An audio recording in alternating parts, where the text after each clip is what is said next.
Good morning, or hi, everyone. Let's talk about worms. Some would say, let's talk some trash. So, you want to really have some fun with your kids? You can start a worm bin at home. You can have worms indoors, worms outdoors. This is so easy. So, a lot of my Master Gardener friends, that's where I learned all of this, they shared their red wiggler worms with me. And they made me agree that in order to give me the worms, I had to continue to pass it along. And so that's kind of what we're doing today. I'm going to share my little bit of worm knowledge with you in hopes that you will call us up and ask for your own red wiggler worms and start your very own worm bin. So composting is what this is, and a big word for that is vermiculture or vermicomposting. Vermi, I think, is Latin for worms. So the worms actually recycle our food waste, and the end product is this fantastic stuff called castings, or worm poop, I guess you could say. So what do the worms eat, and how does this all work? I know I'm sitting at a table. Well, I'm going to go show you the real thing in a minute. But for right now, let's just kind of talk about it so you get an idea about how this works. Okay, so what do these red wiggler worms eat? So before I'm going to share my worms with you, I'm going to ask you to get the worm bin all ready. So you can buy a 3 or 5 or 10 gallon plastic container with a lid, or you can go out and build one outdoors, and I'll show you mine in a minute.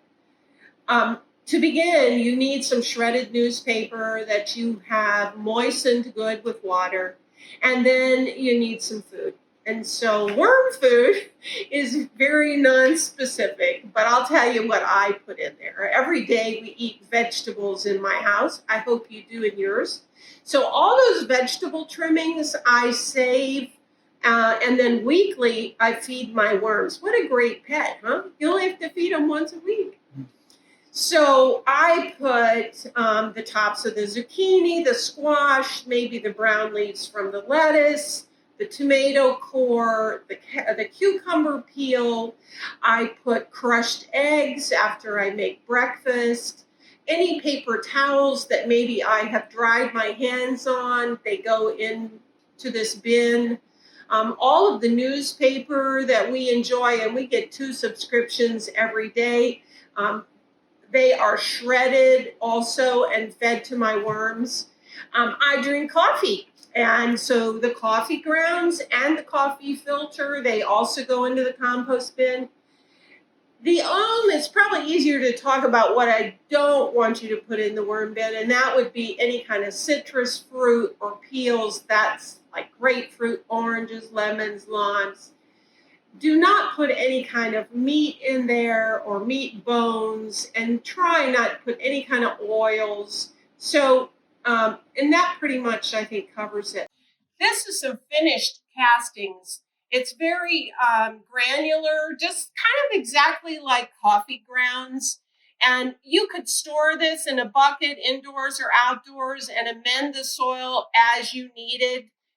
Usually at the beginning of the growing season, we like to amend with good compost amendments for the soil. The biggest secret to gardening is not anything but the quality of your soil. And this is really magic, everybody. And it's all free. So that's kind of what finished castings look like. So real quickly, I'm going to share with you what the parts of the worm are, and then I'm going to lay some red wigglers out, and we'll take a closer look at them. So let's see, these worms are going to eat your trash. So let's start with that. Let's call that the mouth. What do you think? And my mouth is located on what do you think? Good head. That's right. Very good. And then we have this raised part here, and everybody always is interested in that. If your red wigglers are older, they will have that raised part about the middle of their body. And that's a big word. That part is called clitellum. And that's kind of like the baby backpack. Let's stick with that. And so here's where the action is, guys. Here are the wonderful castings that are the result of worm composting. And those castings obviously don't come from the head, but they come from the tail. That's right. And how do worms move? So see all these lines through here? Worms actually move using those segments, we call them. That's just muscles. So there is your lesson in worm parts, or the red wiggler parts.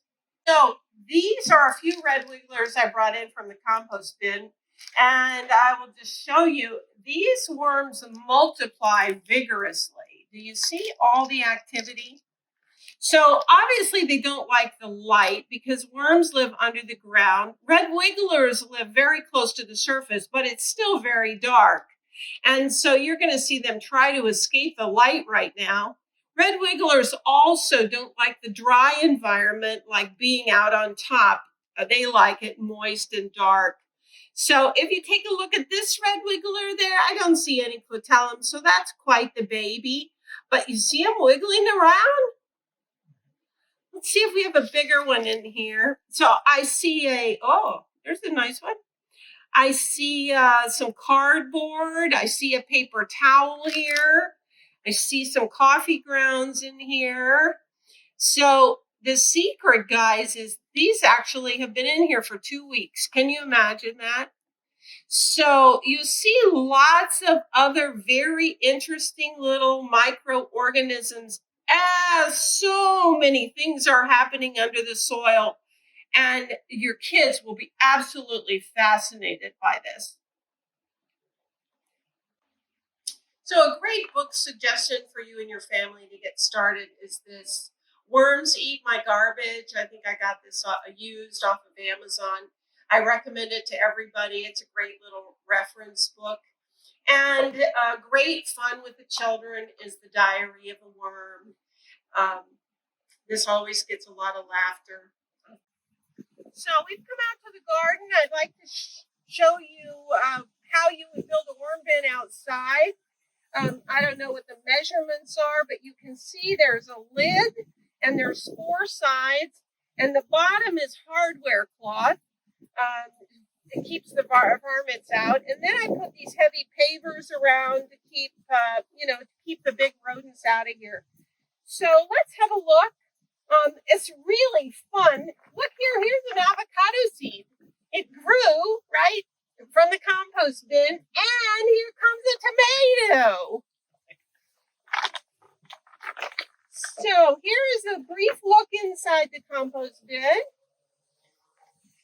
I'm going to add these little guys from inside. So you can see there's a lot of shredded paper in here. I'm absolutely fascinated how these seeds always start. But I see eggshells, and they love those corn cobs. We got a tree root coming through here. This was a paper plate. You can see it's almost totally disintegrated. But what a happy habitat for your red wigglers. This is exactly how it should look. Look at all this life. So, like I said, you can have one in the ground like this, or you can have one above ground, more like this, where the worms actually will migrate as you move their food source. They will migrate to the top, and then you can harvest. In this system, if you want to harvest the castings, you just basically shove everything to one side, put down new bedding and food with the hope that the worms will migrate over to the food. Then you can harvest the castings. Sometimes it's successful, sometimes not. I've also kind of put it all in a wheelbarrow, and then as the worms did inside, they don't like the light, so they kind of tunnel down a little bit. Then I scrape off the top. They tunnel down a little more, scrape off the top. But you'll figure it out, and that book is really great.